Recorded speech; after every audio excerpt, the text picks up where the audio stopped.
Bagaimana sebuah langkah kecil bisa membuat seorang anak bertumbuh? Terkadang bukan tentang seberapa cepat mereka berjalan, tetapi tentang tempat mereka belajar melangkah dan didengar. Di sini, setiap suara memiliki makna, dan setiap kisah memiliki ruang untuk didengar. Selamat datang di Albiruni Talks.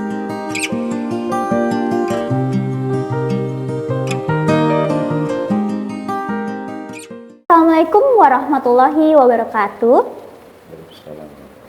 Saya Nur Abidah Putri dan kali ini kita akan berbincang mengenai bagaimana nilai-nilai Qur'ani sejalan dengan nilai leadership dan juga entrepreneur. Karena pendidikan bukan hanya sekedar ilmu, tetapi bagaimana cara kita membangun dan menumbuhkan karakter untuk generasi di masa depan.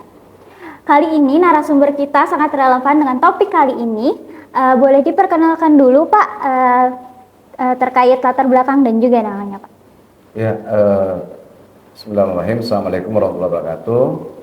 Saya Muhammad Al-Fakube, saya founder Albiruni Mandiri sejak tahun 2003. Ya, jadi Bapak Rafa ini merupakan founder atau direktur dari Yayasan Albiruni Mandiri School. Oke Pak, untuk pertanyaan pertama ini, untuk memantik dari obrolan kita kali ini, bagaimana sih kita khususnya sebagai orang tua dapat membentuk generasi anak kita di generasi di masa depan? Ya, jadi sebetulnya kalau secara pendidikan Islam itu udah punya standar pendidikan yang sudah dicontohkan dari berabad-abad yang lalu. Nah, kalau sejak zaman Rasulullah itu kan jelas anak Islam itu harusnya diperkenalkan pertama dengan Al-Quran, dan itu sudah ada contohnya di abad ke-9, abad ke-10 itu ada puluhan ilmuwan Islam, salah satunya namanya Abu Rayhan Al-Biruni, yang itu adalah ilmuwan yang serba bisa dan ternyata mereka itu penghafal Quran. Jadi di Andalusia ya, itu Islam pernah berjaya sekitar 700 tahun ilmu pengetahuan, dan di situ ada begitu banyak nama ilmu Islam. Ada Abu Rayhan Al-Biruni, ada Ibnu Sina, ada ilmu-ilmuwan yang lain yang sangat banyak, dan itu mendominasi ilmu pengetahuan di 700 tahun itu. Nah, pada saat mereka berkuasa itu Barat itu masih gelap. Bahkan menurut sejarah di Andalusia, di Cordoba itu rumah sakit pertama di dunia itu ada di Cordoba, dan kemudian baru ada 800 tahun kemudian baru ada di Eropa. Nah, disinilah betapa pentingnya menerapkan menghafal Al-Quran, karena ternyata setelah diteliti, setelah dikaji, para ilmuwan Islam ini itu adalah rata-rata penghafal Quran di usia dini. Nah, makanya betapa pentingnya menerapkan menghafal Quran ini. Kenapa? Karena menghafal Quran ini adalah hal paling dasar yang harus diberikan kepada anak sebelum mereka masuk di dunia yang lain. Oke, jadi kalau dari pendidikan sendiri, nilai Quran ini yang penting untuk menjadi dasar atau dasar dari bagaimana anak-anak itu bertumbuh ya?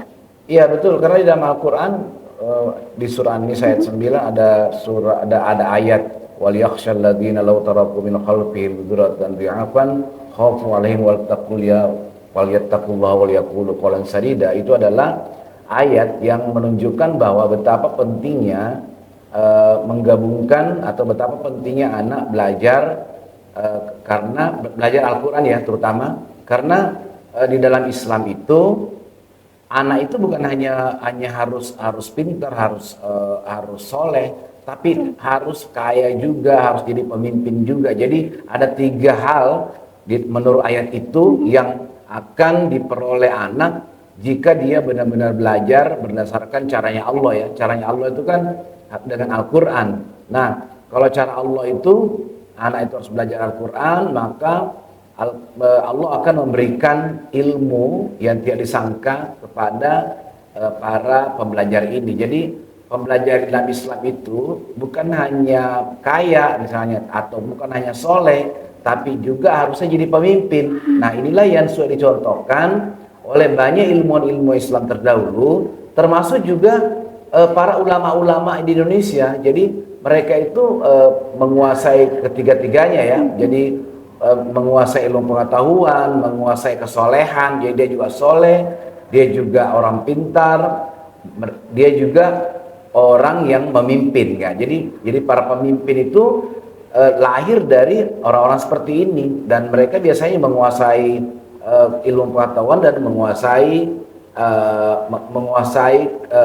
keuangan, menguasai kekayaan seperti itu.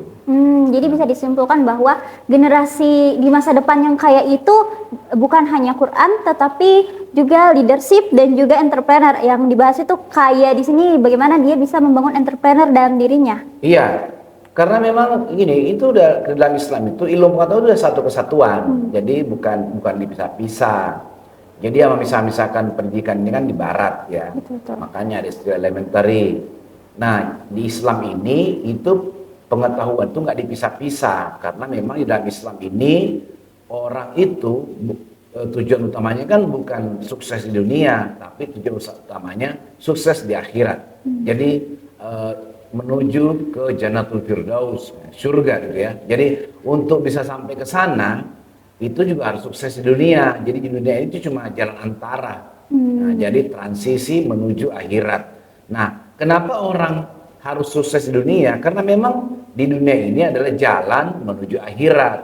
Makanya di dalam Islam sukses kedua-duanya lah adalah sesuatu yang harus ya. Jadi bukan cuma misalnya sukses di dunia tapi akhirat tidak, atau sukses di akhirat tapi dunia tidak. Nah, oleh karenanya manusia di Islam itu adalah manusia paripurna. Kenapa? Karena manusia harus sukses dunia dan akhirat, bukan dunia atau akhirat, bukan.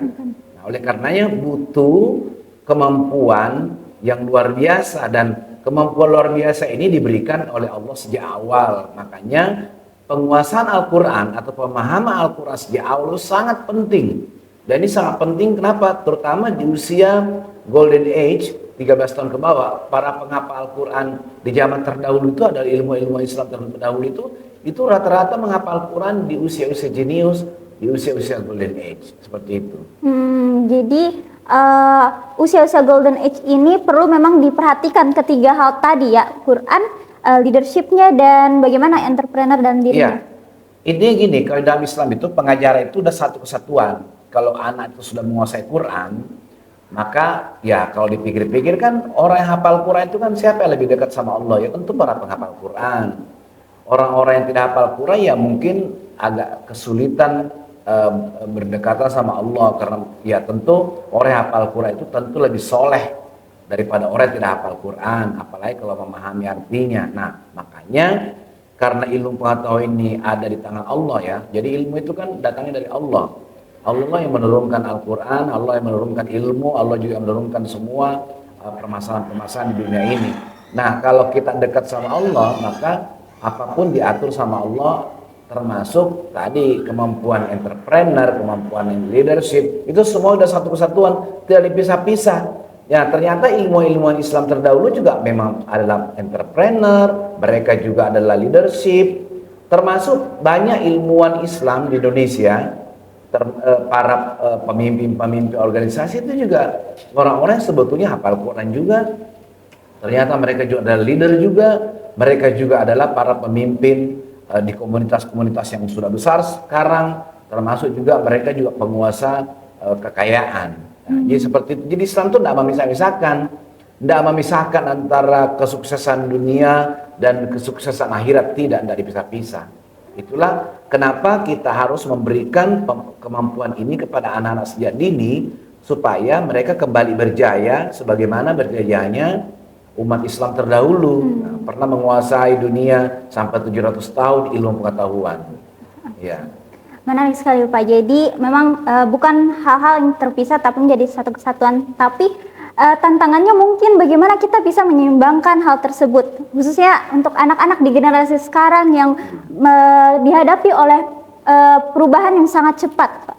Ya, itulah makanya pentingnya kita kembali kepada Al-Quran, kembali kepada cara Islam belajar ya, bagaimana Islam mendidik para generasi terdahulu. Jadi sekarang ini kita punya tantangan bagaimana caranya di era seperti kayak sekarang ini kita bisa mengajarkan Al-Quran dan mendidik anak ini di usia jeniusnya, yaitu 13 tahun ke bawah, bagaimana mereka bisa hafal Quran. Tentunya ya tidak mudah ya, karena menghafal Quran di zaman kayak sekarang ini itu kan butuh perjuangan tersendiri nih.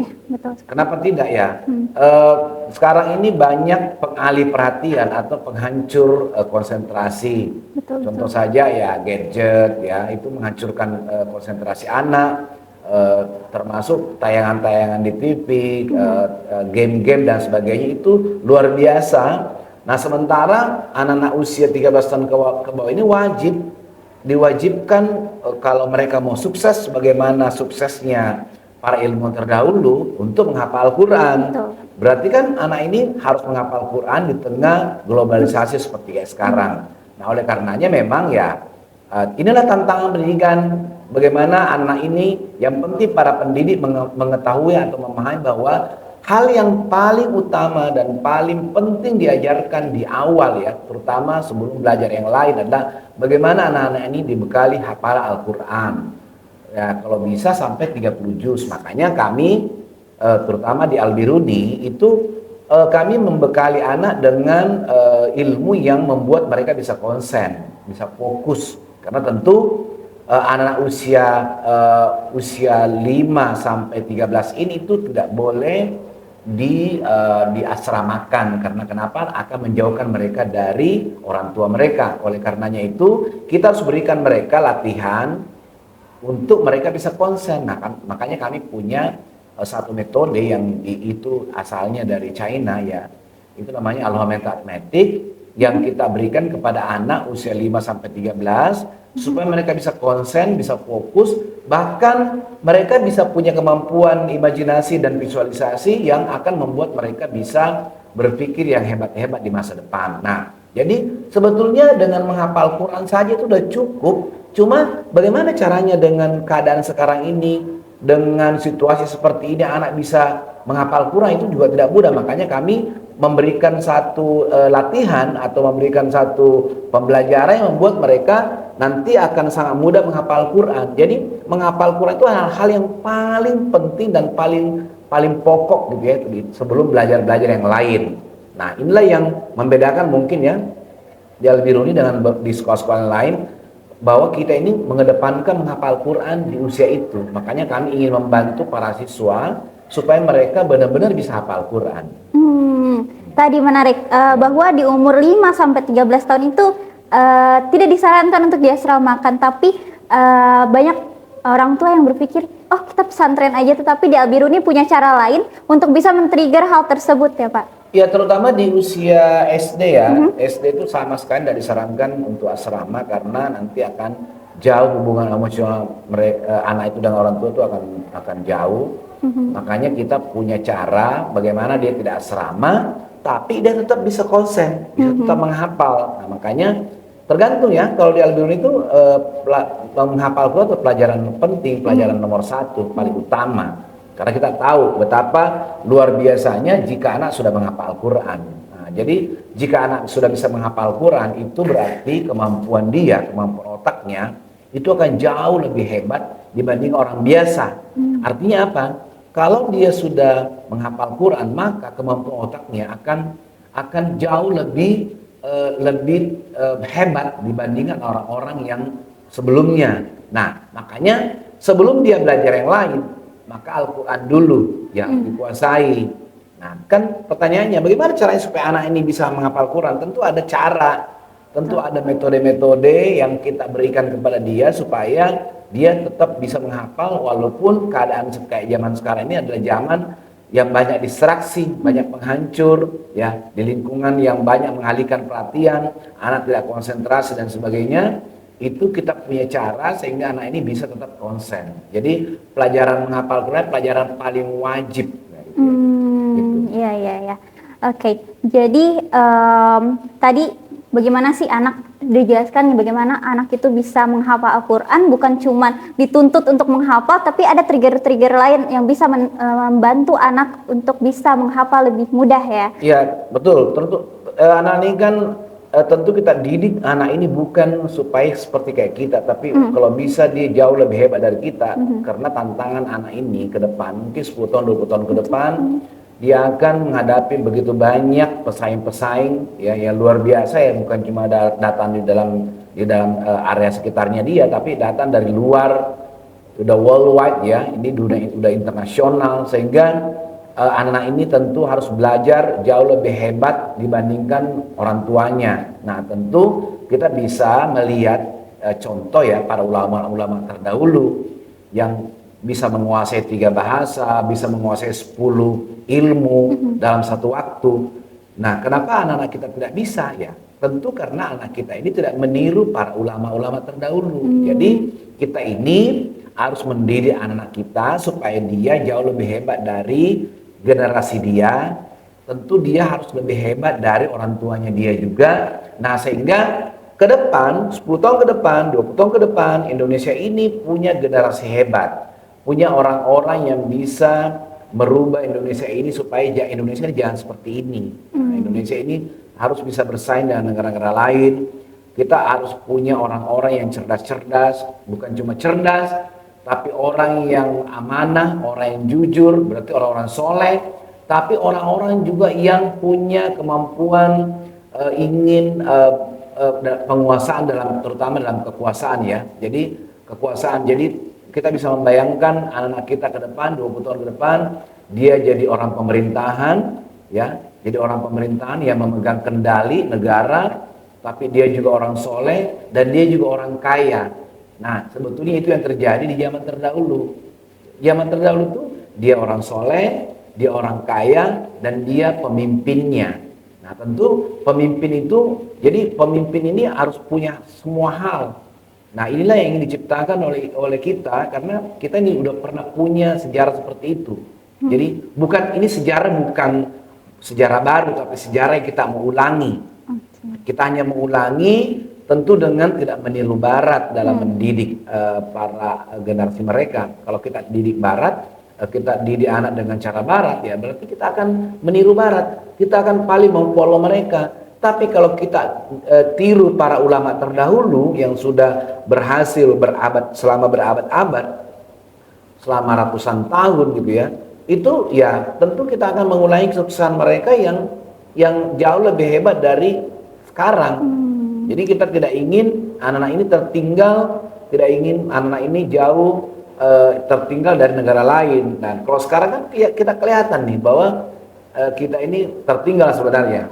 Nah, tapi kita tidak ingin mengulang ini ke generasi kita yang anak-anak sekarang yang usia 6, 7, 8, 9 tahun. Jadi kita harus punya cara, kita harus punya program yang membuat mereka jauh lebih hebat dari kita. Oke, mungkin terakhir Pak, untuk dapat membuat atau menumbuhkan generasi yang unggul dari yang sudah ada sebelumnya ke generasi yang sekarang untuk menciptakan di masa depan itu, saya tahu terkait ketiga hal yang tadi Pak Rafa sudah jelaskan, yaitu Quranik, terus kewirausahaan dan juga leadership. Nah, itu ada di Al-Biruni ya Pak, terkait elite captain itu ya kalau nggak salah ya Pak. Jadi kita punya goal namanya elite captain, di mana kita ingin melihat anak kita 20 tahun ke depan seperti apa. Jadi orang-orang yang memegang kekuasaan, tapi dia orang soleh dan dia orang kaya, orang yang memegang ekonomi. Jadi satu anak itu atau ketiga kehebatan itu ada dimiliki oleh seseorang, dimiliki oleh dia. Bukan terpisah-pisah ya, bukan terpisah dia kaya tapi tidak soleh, atau dia soleh tapi bukan pemimpin, bukan. Jadi satu kesatuan sebagaimana dimiliki oleh para ulama-ulama terdahulu. Nah, kita disebutnya adalah elite captain. Jadi elite captain itu ada 3 DNA-nya. Jadi adalah soleh, makanya anak harus menghafal Quran. Terus leadership dan entrepreneur. Jadi 3 program ini, 3 DNA ini itu diajarkan di dalam pembelajaran di sekolah, mulai dari SD sampai SMA. Nah, inilah harapan kita setelah dia belajar ini, benar-benar mereka akan menjadi elite captain. Elite captain itu adalah mungkin ya orang-orang yang 10%-nya Indonesia di masa depan. ya orang-orang yang akan memegang kekuasaan, orang-orang yang akan mengendalikan Indonesia. Nah, ini tentunya tidak gampang diajarkan, makanya itu hal yang pertama, yang paling utama, kita meningkatkan kemampuan mereka dengan menghafal Quran dulu.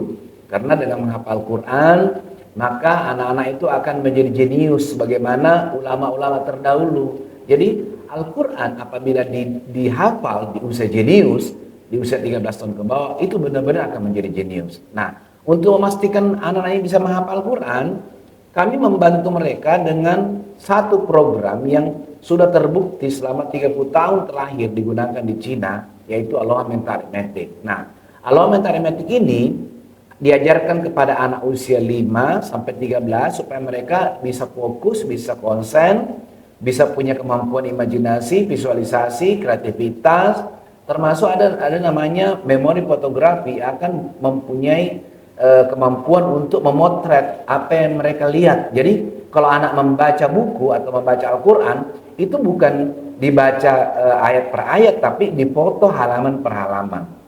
Nah, kemampuan memori fotografi ini nggak mudah, nggak bakalan mudah didapat apabila kita tidak latih dengan menggunakan Al-Mental Arithmetic ini. Nah, ini anak-anak di Al-Biruni, Al-Mental Arithmetic ini adalah merupakan pelajaran wajib yang mereka harus tuntaskan sebelum mereka melewati usia 13. Jadi hal yang paling pokok pertama adalah menghafal Quran, setelah itu menuntaskan Al-Mental Arithmetic. Setelah itu kita sangat berharap anak ini ke depan mengendalikan negara kita ini menjadi negara yang jauh lebih baik dari sekarang. Seperti itu. Oke, terima kasih Pak Rafa atas insight yang begitu banyak dalam membangun generasi di masa depan. Jadi itu Ayah Bunda, untuk dapat membangun anak kita di masa depan bukan hanya terkait Al-Quran saja, tetapi leadership dan entrepreneurship ini juga penting untuk dapat meningkatkan karakter yang ada di dalam diri anak kita semua. Jadi Ayah Bunda, penting banget ya untuk kita bisa tahu apa aja yang perlu ada dalam diri anak kita untuk dapat membangun generasi di masa depan. Mungkin sekian dari podcast kali ini. Jangan lupa untuk selalu stay tune di Al-Biruni Mandiri TV untuk episode-episode lainnya. Saya Nurabila Putri, sampai jumpa di Al-Biruni Talk selanjutnya.